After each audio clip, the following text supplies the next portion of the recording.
आप सभी को राधे राधे। मैं आज आपको रामायण की कथा बालगढ़ बाग के नृष यज्ञ के लिए प्रस्थान की कथा सुनाने जा रही हूँ।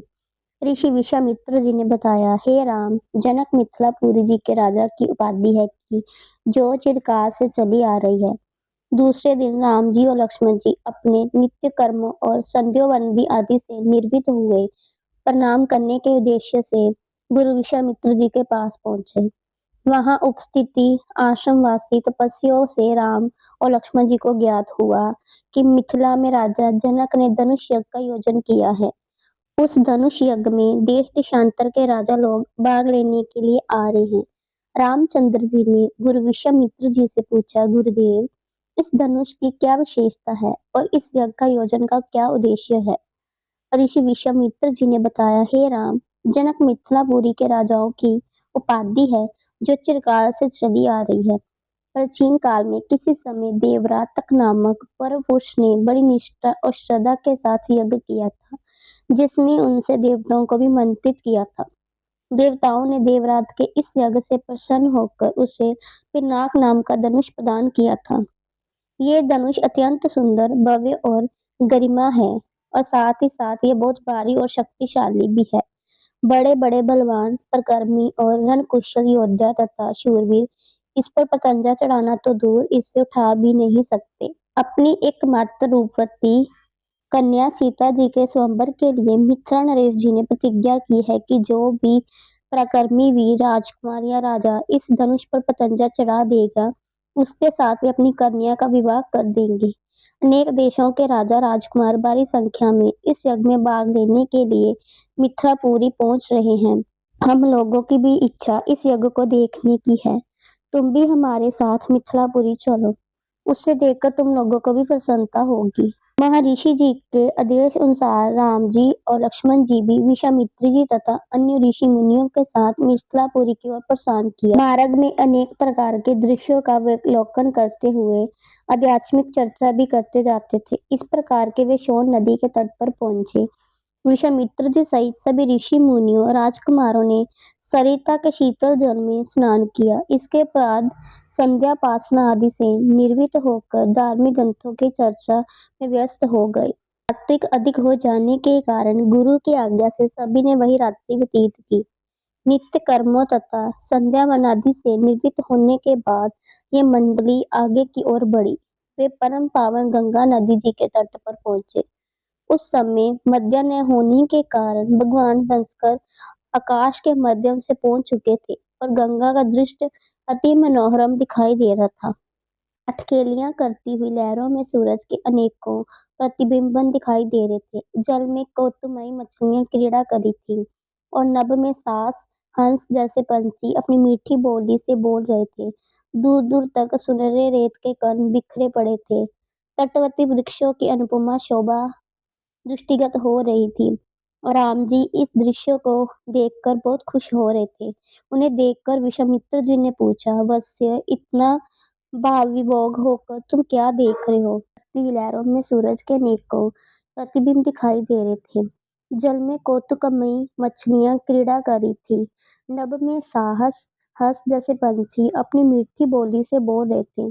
दूर दूर तक सुनहरे रेत के कण बिखरे पड़े थे। वृक्षों की अनुपमा बहुत सुंदर लग रही थी। राम जी इस दृश्य को अपलक दृष्टि से देख रहे थे। उन्हें देखकर विश्वामित्र जी ने पूछा, वत्स्य, इतना भावविभोर होकर तुम क्या देख रहे हो? राम जी ने कहा, गुरुदेव, मैं सुरसरी की इस अद्भुत छटा को देख रहा हूँ। इस परम पावन सलीसा के दर्शन मात्र से मेरे हृदय को शांति मिल रही है। भगवान, मैं आपके श्रीमुख से ये सुनना चाहता हूँ कि इस इस कुलुषहरणी पवित्र गंगा की उत्पत्ति कैसे हुई? राम जी का प्रश्न सुनकर ऋषि विश्वामित्र जी बोले, हे राम, अनेक प्रकार के कष्ट और पापों का निवारण करने वाली गंगा जी की कथा मनोरंजक तथा रोचक है। मैं तुम सभी को ये कथा सुनाता हूँ। ऋषि विश्वामित्र जी ने इस प्रकार कथा सुनाना आरंभ कर दिया। पर्वतराज हिमालय की अत्यंत रूपवती सवगुण संपन्न दो कन्याएं थी। इस कन्याओं की माता सुमेर पर्वत की पुत्री मैना थी। बड़ी कन्या का नाम गंगा तथा छोटी गंगा का नाम उमा था। गंगा अत्यंत प्रभावशाली और असाधारण देवी गुणों से संपन्न थी। वह किसी बंधन को स्वीकार न करने, मनमाने मार्गों का अनुसरण करती थी। उसकी इस असाधारण प्रतिभा से प्रभावित होकर देवता लोग विश्व के कल्याण की दृष्टि से उसे हिमालय से मांग कर ले गए थे। पर्वतराज की दूसरी कन्या उमा बड़ी तपस्विनी थी। उस घोर तपस्या करके शिवजी को वर के रूप में प्राप्त किया था। विश्वामित्र जी के इतने कहने पर राम जी ने कहा, हे भगवान, जब गंगा को देवता लोग सुरलोक ले गए तो वे पृथ्वी पर कैसे अवतरित हुई और गंगा जी को त्रिथगा क्यों कहते हैं? राम जी के इस प्रश्न जी का उत्तर देते हुए ऋषि विश्वामित्र जी ने कहा, सुरलोक में विचरण करती हुई गंगा से उमा की भेंट हुई। गंगा ने उमा से कहा कि मुझे सुरलोक में विचरण करते हुए बहुत दिन हो गए हैं। मेरी इच्छा है कि मैं अपनी मातृभूमि पृथ्वी पर विचरण करूं। उमा ने गंगा से वचन दिया कि वे इसके लिए कोई प्रबंध जरूर करेगी। ऋषा विश्वामित्र जी ने कहा, वत्स्य राम, तुम्हारी ही अयोध्या नगरी में सगर नाम के एक राजा थे। वे पुत्रहीन थे। सगर की पटरानी का नाम केशनी था, जो कि विदर्भ प्रांत के राजा की पुत्री थी। केशनी रूपवती, धर्मात्मा और सत्यपरायण थी। सागर की दूसरी रानी का नाम था सुमिति, जो राजा अरिष्टनेमि की कन्या थी। महाराजा सगर अपनी दोनों रानियों को लेकर हिमालय के नामक प्रांत में गए और पुत्र प्राप्ति की तपस्या करने लगे। उनकी तपस्या से महर्षि भृगु प्रसन्न हुए। उन्हें वर दिया कि तुम्हें नेक पुत्रों की प्राप्ति होगी। दोनों रानियों में से एक का केवल एक ही पुत्र होगा, जो कि वंश को बढ़ाएगा, और दूसरी के 60,000 पुत्र होंगे। कौन सी रानी कितने पुत्र चाहती है, इसका निर्णय वे स्वयं आपस में मिलकर कर ले। केशनी ने वंश को बढ़ाने के लिए एक पुत्र की कामना की और गरुड़ की भवनी सुमति ने 60,000 बलवान पुत्रों की। कुछ काल के पश्चात रानी केशनी ने असमंजक नामक पुत्र को जन्म दिया। रानी सुमित्री के गर्भ से एक तुम्बा निकला, जिससे फूटने पर छोटे छोटे 60,000 पुत्र निकले। उन सबका पालन पोषण घी के घड़ों में रखकर किया गया। काल चक्र व्यतीत होते गया। सभी राजकुमार युवा हो गए। सगर का ज्येष्ठ पुत्र असमंजस बड़ा दुराचारी था। उसे नगर के बालकों को सरयू नदी में फेंककर उन्हें डूबते हुए देखने का बड़ा आनंद आता था। इस दुराचारी पुत्र से दुखी होकर सगर ने उसे अपने राज्य से निर्वासित कर दिया। असमंजस के अंशुमान नामक का एक पुत्र था। अंशुमान अत्यंत सदाचारी और पराक्रमी था। एक दिन राजा सगर के मन में अश्वमेध यज्ञ करवाने का विचार आया। शीघ्र उन्होंने अपने इस विचार को कार्यपूर्व में प्रवृत्त कर दिया। राम जी ने ऋषि विश्वामित्र जी से कहा, गुरुदेव, मेरी रुचि अपने पूर्वज सगर की यात्रा को विस्तारपूर्वक सुनने में है। कृपा करके इससे वृत्तांत को पूरा पूरा सुनाइए। राम जी के इस प्रकार जिज्ञासा व्यक्त करने पर ऋषि विश्वामित्र जी ने प्रसन्न होकर कहने लगे, राजा सगर ने हिमालय विंध्याचल के बीच की हरित मुक्त भूमि पर एक विशाल यज्ञ मंडप का निर्माण करवाया। फिर अश्वमेध यज्ञ के लिए श्यामकन घोड़ा छोड़कर उसकी रक्षा के लिए पराक्रमी अंशुमान को सेना के साथ उसके पीछे पीछे भेज दिया। यज्ञ की सभापति सफलता के परिणाम की आशंका से भयभीत होकर इंद्र ने एक राक्षस का रूप धारण किया और उस घोड़े को चुरा लिया। घोड़े की चोरी की सूचना पाकर सगर ने अपने 60,000 पुत्रों को आज्ञा दी कि घोड़ा चुराने वाले को पकड़कर मारकर घोड़ा वापस लाओ। पूरी पृथ्वी में खोजने पर भी जब घोड़ा नहीं मिला तो इस आशंका से कि किसने घोड़े को तहखाने में न छुपा रखा हो, सगर के पुत्रों ने संपूर्ण पृथ्वी को खोजना आरंभ कर दिया। उनके इस कार्य से असंख्य भूमितल निवासी प्राणी मारे गए।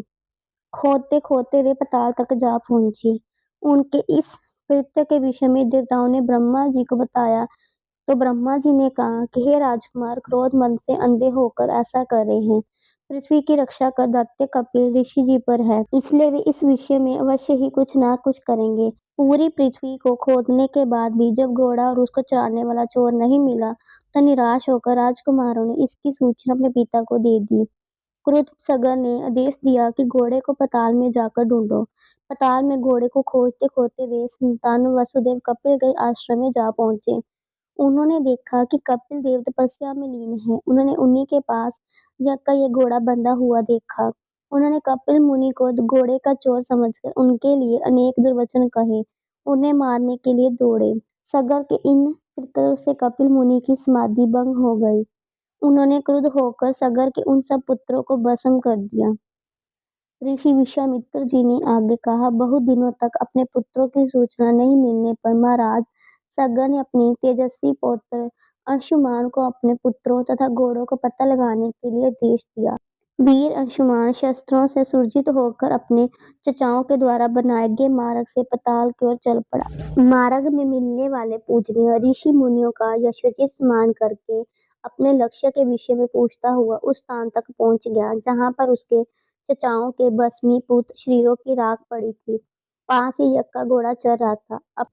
अपने चाचाओं के भस्मीभूत शरीरों को देखकर उसे अत्यंत क्षोभ हुआ। उसने उनका अपहरण करने के लिए जलाशय की खोज की, किंतु उसे कोई भी जलाशय दृष्टि नहीं हुआ। तभी उसकी दृष्टि अपने चचाओं के मामा गरुड़ पर पड़ी। उन्हें सादर प्रणाम करके अंशुमान ने पूछा, हे पितामह, मैं अपने चाचाओं का अपहरण करना चाहता हूँ। समीप में यदि कोई सरोवर हो तो कृपा करके उसका पता बताइए। यदि आपको इनकी मृत्यु के विषय में कुछ जानकारी है तो वे भी मुझे बताने की कृपा करें। गरुड़ जी ने बताया कि किस प्रकार से इंद्र ने घोड़े को चराकर कपिल मुनि के पास छोड़ दिया। उनके चचाओं ने कपिल मुनि के साथ उद्दंड व्यवहार किया, जिसके कारण कपिल मुनि ने उन सबको भस्म कर दिया। इसके पश्चात गरुड़ जी ने अंशुमान से कहा कि ये सब अलौकिक शक्ति वाले दिव्य पुरुष के द्वारा भस्म किए गए हैं। लौकिक जल से तर्पण करने से इनका उद्धार नहीं होगा। केवल हिमालय की ज्येष्ठ पुत्री गंगा जी के जल से ही तर्पण करने पर इनका उद्धार संभव है। अब तुम घोड़े को लेकर वापस चले जाओ, जिससे कि तुम्हारे पितामह का यज्ञ पूर्ण हो सके। गरुड़ जी की आज्ञा अनुसार अंशुमान वापस अयोध्या पहुंचे और अपने पितामह को सारा वृत्तांत सुनाया। महाराजा सग्गर ने दुखी मन से यज्ञ पूरा किया। वे अपने पुत्रों के उद्धार करने के लिए गंगा जी को पृथ्वी पर लाना चाहते थे। ऐसा करने के लिए उन्हें कोई भी युक्ति न सूझी। थोड़ा रुककर ऋषि विश्वामित्र जी ने कहा, महाराज सग्गर के देहांत के पश्चात अंशुमन बड़ी न्यायप्रियता के साथ शासन करने लगे। अंशुमान के परम प्रतापी पुत्र दिलीप हुए। दिलीप के व्यवसायक हो जाने पर अंशुमान दिलीप को राज्य का भार सौंपकर हिमालय की कंधारों में जाकर गंगा जी को प्रसन्न करने के लिए तपस्या करने लगे, किंतु उन्हें सफलता नहीं प्राप्त हो पाई। वे स्वर्ग सिधार गए। इधर जब राजा दिलीप जी का धर्मनिष्ठ पुत्र भगीरथ बड़ा हुआ तो उसे राज्य का भार सौंपकर दिलीप जी भी गंगा को पृथ्वी पर लाने के लिए तपस्या करने चले गए। उन्हें भी सफलता नहीं मिली। भगीरथ बड़े प्रजावत्स्य नरेश थे, किंतु उनकी कोई संतान नहीं हुई। इस पर वे अपने राज्य का भार मंत्रियों को सौंपकर स्वयं गंगावतरण के लिए गोकर्ण नामक तीर्थ पर जाकर कठोर तपस्या करने लगे। उनकी भूतपूर्व तपस्या से प्रसन्न होकर ब्रह्मा जी ने उन्हें वर मांगने के लिए कहा। भगीरथ ने ब्रह्मा जी से कहा कि हे प्रभु, यदि आप मुझे पर प्रसन्न हैं तो मुझे ये वर दीजिए कि सगर के पुत्रों को मेरे पर्यंत से गंगा का जल प्राप्त हो, जिससे कि उनका उद्धार हो सके। इसके अतिरिक्त मुझे संतान की प्राप्ति का भी वर दीजिए। इच्छावाचारा वंश नष्ट न हो। ब्रह्मा जी ने कहा कि संतान का तेरा मनोरथ शीघ्र ही पूरा होगा, किंतु तुम्हारे मांगे गए प्रथम वर को देने में कठिनाई ये है कि जब गंगा जी के वेग के साथ पृथ्वी पर अवृत होगी तो उनके वेग को पृथ्वी संभाल नहीं सकेगी। गंगा जी के वेग को संभालने के लिए क्षमता महादेव जी के अतिरिक्त किसी में भी नहीं है। इसके लिए तुम्हें महादेव जी को प्रसन्न करना होगा। इतना कहकर ब्रह्मा जी ने अपने लोक को चले गए। भगीरथ ने साहस नहीं छोड़ा। वे 1 वर्ष तक पैर के अंगूठे के सहारे खड़े होकर महादेव जी की तपस्या करते रहे। केवल वायु के अतिरिक्त उन्होंने किसी अन्य वस्तु का भक्षण नहीं किया।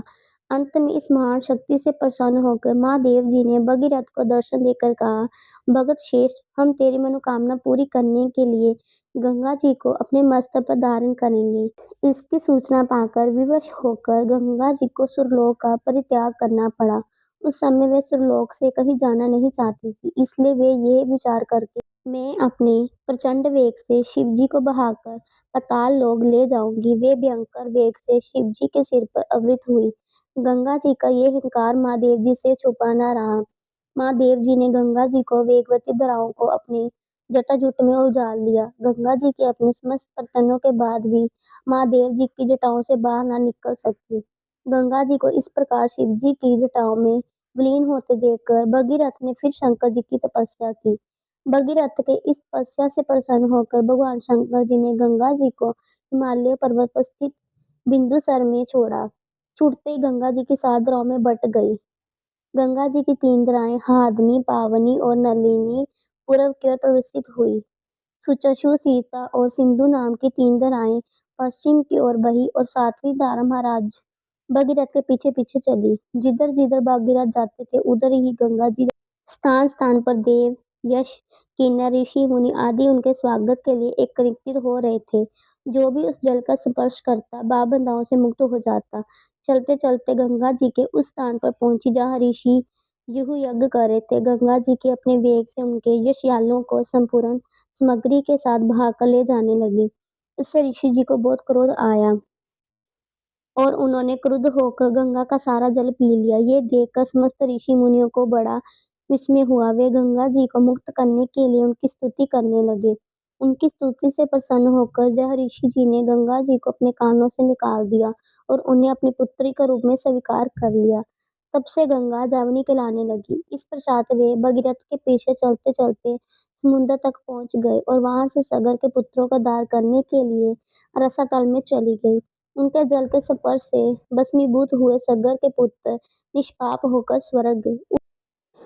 उस दिन से गंगा जी के 3 नाम हुए, तीर्थंगा, जावनी और भगीरथी। हे रामचंद्र जी, कपिल आश्रम में गंगा जी के पहुंचने के पश्चात ब्रह्मा जी ने प्रसन्न होकर भगीरथ को वरदान दिया कि तेरे पुण्य के प्रताप से प्राप्त इस गंगा जल से जो भी मनुष्य स्नान करेगा, इसका पान करेगा, वे सब प्रकार के दुखों से रहित होकर अत्यंत में स्वर्ग को प्रस्थान करेगा। जब तक पृथ्वी मंडल से गंगा जी प्रवाहित होती रहेगी, तब तक उसका नाम भगीरथ कहलाएगा और संपूर्ण भूमंड में तेरी कीर्ति असीम रूप से फैलती रहेगी। सभी लोग श्रद्धा के साथ तेरा स्मरण करेंगे। ये कहकर ब्रह्मा जी अपने लोक को लौट गए। भगी भगीरथ ने पुनः अपने पितरों को जलांजलि दी। कथा समाप्त होने पर वे सब जब विश्राम करने चले गए, दूसरे दिन ऋषि विश्वामित्र जी ने अपनी मंडली के साथ प्रातः की जनकपुरी के लिए प्रस्थान किया। चलते चलते वे विशाला नगरी में पहुंचे। इस भव्य नगरी में सुंदर मंदिर और विशाल अट्टालिकाएं शोभायाम हो रही थी। वहां की बड़ी बड़ी दुकानें अमूल्य भूषणों को धारण किए हुए स्त्री पुरुष आदि नगर की संपदा का परिचय दे रहे थे। चौड़ी चौड़ी और साफ सुथरी सड़कों को देखकर ज्ञात होता था कि नगर के रख रखाव और व्यवस्था बहुत ही सुंदर और प्रशंसनीय थी। विशाल नगरी को पार करके वे सभी मिथिलापुरी पहुंचे। उन्होंने देखा कि नगर के बाहर सुरम्य प्रदेश में एक मनोरम यज्ञशाला का निर्माण किया गया था। वहां पर विभिन्न प्रांतों से आए हुए वेद पाठी ब्राह्मण मधुर ध्वनि में वेद मंत्रों का सस्वर पाठ कर रहे थे। शोभायुक्त यज्ञ मंडप अत्यंत आकर्षक था, जिसे देखकर राम जी ने कहा, हे गुरुदेव, इस यज्ञशाला की छटा मेरे मन को मोह रही है। विद्वान ब्रह्मों के आनंददायक मंत्रोच्चार को सुनकर मैं पुलकित हो रहा हूँ। कृपा करके इस यज्ञ मंडप के समीप ही हम लोगों के ठहरने की व्यवस्था करें, ताकि वेद मंत्रों की ध्वनि हमारे मन मानस को निरंतर पवित्र करती रहे। जब राजा जनक को सूचना मिली कि ऋषि विश्वामित्र जी अपने शिष्यों तथा अन्य ऋषि मुनियों के साथ जनकपुरी में पधारे हैं, तो उनके दर्शन के लिए राजपुरोहित शंतानंद को लेकर यज्ञशाला पहुंचे। पाद्य अन्य आदि विश्वामित्र जी का पूजन करके राजा जनक बोले, हे महर्षि, आप यहाँ पधार कर और दर्शन देकर हम लोगों को कृतार्थ कर दिया। आपकी चरण धूलि से ये मिथिला नगरी पवित्र हो गई है। फिर राम जी और लक्ष्मण जी को देखकर बोले, हे मुनिवर, आपके साथ ये परम तेजस्वी सी शवक जैसे अनुपम सौंदर्यशाली दोनों राजकुमार कौन है? इनकी वीरता पूर्वक आकृति देखकर प्रतीत होता है कि मानो कि ये किसी राजकुल के दीपक है। ऐसे सुंदर सुदर्शन कुमारों की उपस्थिति से ये यज्ञशाला वैसे ही शोभायुक्त हो गई है। ऐसे प्रातःकाल भगवान भुवन भास्कर के उदय होने पर प्राची दिशा सौंदर्य से परिपूर्ण हो जाती है। कृपा करके अवगत कराइए कि ये कौन है, कहाँ से आए हैं, इनके पिता और कुल का क्या नाम है। इस पर विश्वामित्र जी ने राजा जनक से कहा, हे राजन, ये दोनों बालक वास्तव में राजकुमार हैं। ये योद्धा नरेश सूर्यवंशी राजा दशरथ के पुत्र रामचंद्र जी और लक्ष्मण जी हैं। ये दोनों बड़े वीर और पराक्रमी हैं। इन्होंने सुबाहु ताड़का आदि के साथ घोर युद्ध करके उनका नाश किया है। मारीच जैसे महाबली राक्षस को तो राम जी ने एक ही बाण से 100 योजन दूर समुद्र में फेंक दिया। अपने यज्ञ की रक्षा के लिए मैं इन्हें योद्धापति राजा दक्ष से मांग कर लाया था। मैंने इन्हें नाना प्रकार के अस्त्र शस्त्रों की शिक्षा प्रदान की है। इनके प्रयत्नों से मेरा यज्ञ निर्विघ्न तथा सफलतापूर्वक संपन्न हुआ है। अपने सदाचार, विनम्रता और सौंदर्य से इन्होंने आश्रम में रहने वाले समस्त ऋषि मुनियों को मनमोह लिया था। आपके इस महान धनुष यज्ञ का उत्सव दिखाने के लिए मैं इन्हें यहाँ लाया हूँ। इस बात को सुनकर राजा जनक बहुत प्रसन्न हुए और उन्हें सबके ठहरने के लिए यथोचित व्यवस्था कर दी। प्रातःकाल राम जी और लक्ष्मण जी ऋषि विश्वामित्र जी के साथ मिथिलापुरी के वन उपवन आदि देखने के लिए निकले। एक उपवन में उन्होंने एक निर्जल स्थान देखा। राम बोले, गुरुदेव, ये स्थान देखने में तो आश्रम जैसा दिखाई देता है, किंतु क्या कारण है कि यहाँ कोई ऋषि मुनि दृष्टिगोचर नहीं हो रहे।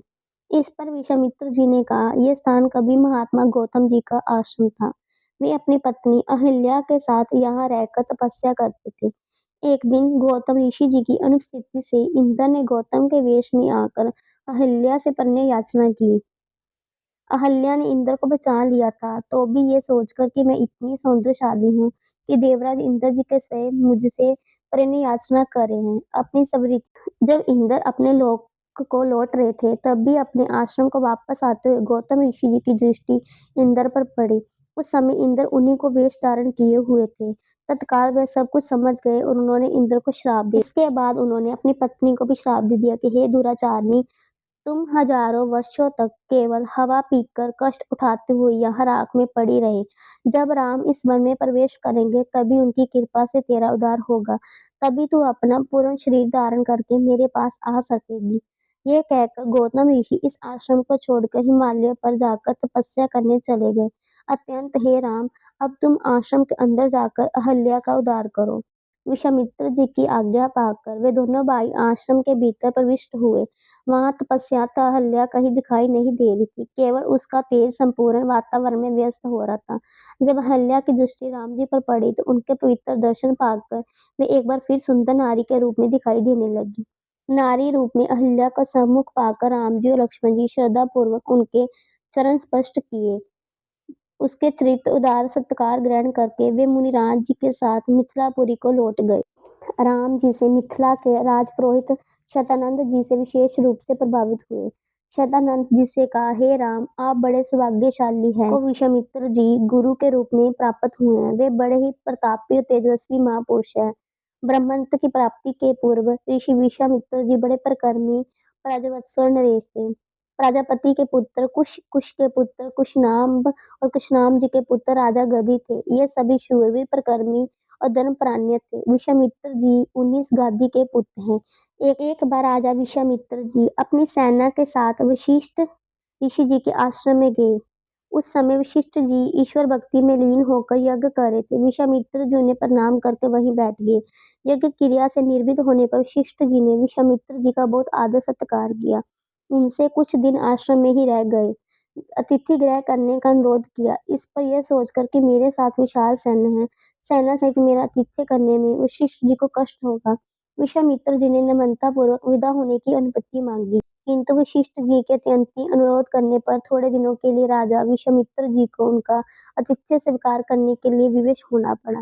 राजा विश्वामित्र जी के आतिथ्य स्वीकार कर लेने पर वशिष्ठ जी ने कामधेनु गौ का आह्वान किया। उसने विश्वामित्र जी तथा उनकी सेना के लिए 6 प्रकार के व्यंजन तथा समस्त प्रकार की सुविधाओं की व्यवस्था करने की प्रार्थना की। उनकी इस प्रार्थना को स्वीकार करके कामधेनु गौ ने सारी व्यवस्था कर दिया। वशिष्ठ जी के अतिथि सत्कार से राजा विश्वामित्र जी और उनके साथ आए हुए सभी लोग बहुत प्रसन्न हुए। कामधेनु गौ का चमत्कार देखकर विश्वामित्र जी के मन में उस गौ को प्राप्त कर लेने की इच्छा जागृत हुई।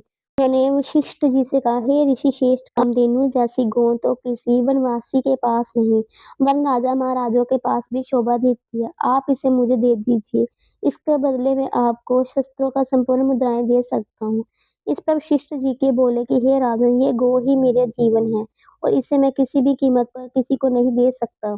वशिष्ठ जी के इस प्रकार कहने पर विश्वामित्र जी बलात् उस गौ को पकड़कर लेने की आज्ञा दी और सैनिकगण उस गौ को डंडे से मारकर हाँकने लगे। कामधेनु गौ ने क्रोधित होकर अपना बलदन छुड़ा लिया और वशिष्ठ जी के पास आकर विकल्प करने लगी। वशिष्ठ जी बोले कि हे कामधेनु, मैं इस राजा को श्राप नहीं दे सकता क्योंकि ये राजा मेरा अतिथि है। इसके पास विशाल सेना होने के कारण इस युद्ध में भी पराजय प्राप्त नहीं कर सकता।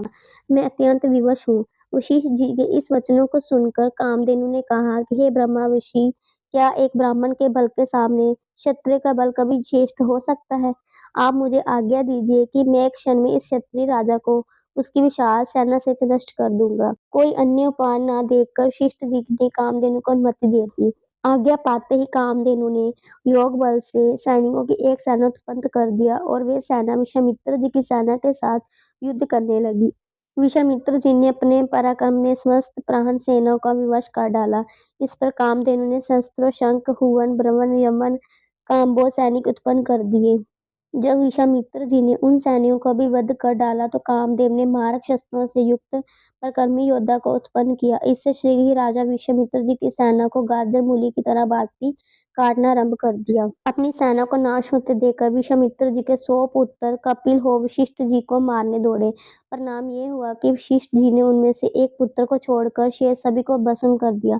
सेना तथा पुत्र के नष्ट हो जाने से विश्वामित्र जी बड़े दुखी हुए। अपने बचे हुए पुत्र का राज तिलक करके वे तपस्या करने के लिए हिमालय की कंधारों में चले गए। वहां पर उन्होंने कठोर तपस्या की और महादेव जी को प्रसन्न कर लिया। महादेव जी को प्रसन्न पाकर विश्वामित्र जी ने उनसे समस्त दिव्य शक्तियों के साथ संपूर्ण धनुर्विद्या के ज्ञान का वरदान प्राप्त कर लिया। इस प्रकार संपूर्ण धनुर्विद्या का ज्ञान प्राप्त करके विश्वामित्र जी बदला लेने के लिए वशिष्ठ जी के आश्रम में पहुंचे। वशिष्ठ जी को ललकार कर उन पर अग्निबाण चला दिया। अग्निबाण से समस्त आश्रम में आग लग गई और आश्रमवासी भयभीत होकर इधर उधर भागने लगे। वशिष्ठ जी ने भी अपना धनुष संभाल लिया और बोले कि मैं तेरे सामने खड़ा हूँ, तू मुझ पर वार कर। आज मैं तेरे विमान को चूर चूर करके बता दूंगा कि शास्त्र बल से ब्राह्मण बल श्रेष्ठ है। क्रुद्ध होकर विश्वामित्र जी ने एक के बाद एक शस्त्र चलाए। इस पर विश्वामित्र जी ने और भी अधिक शस्त्रों का प्रयोग कर डाला। वशिष्ठ जी ने उन सबको भी नष्ट करके ब्रह्मास्त्र छोड़ने के लिए सब अपने धनुष उठाया तो सब देवकी ने आदि भयभीत हो उठी। किंतु वशिष्ठ जी तो उस समय अत्यंत क्रुद्ध हो रहे थे। उन्होंने ब्रह्मास्त्र छोड़ ही दिया था। ब्रह्मास्त्र के बल पर जो आपने विश्वामित्र जी को परास्त कर दिया है, अब आप ब्रह्मास्त्र से उत्पन्न हुई ज्वाला को शांत करें। इस प्रार्थना से द्रवित होकर उन्होंने ब्रह्मास्त्र को वापस बुलाया और मंत्रों से उसे शांत किया। पराजित होकर विश्वामित्र जी मणिहीन संपन्न की भांति पृथ्वी पर बैठ गए और सोचने लगे कि संदेह शास्त्र बल से ब्रह्मांड बल भी श्रेष्ठ है। मैं तपस्या करके ब्रह्मा जी की पदवी और उनका तेज प्राप्त करूंगा। इस प्रकार विचार करने पर वे अपनी पत्नी सहित दक्षिणी दिशा की ओर चल दिए। उन्होंने तपस्या करते हुए अन्न का त्याग कर दिया, केवल फलों का जीवन यापन करना आरंभ कर दिया। उनकी तपस्या से प्रसन्न होकर ब्रह्मा जी ने राजऋषि का पद प्रदान किया। इस पद को प्राप्त करके भी ये सोचकर ब्रह्मा जी ने मुझे केवल राजऋषि का ही पद दिया है, महर्षि देव ऋषि आदि का नहीं। वे दुखी हो गए। वे विचार करने लगे कि मेरी तपस्या अब भी अपूर्ण है, मुझे एक बार फिर एक और तपस्या करनी चाहिए।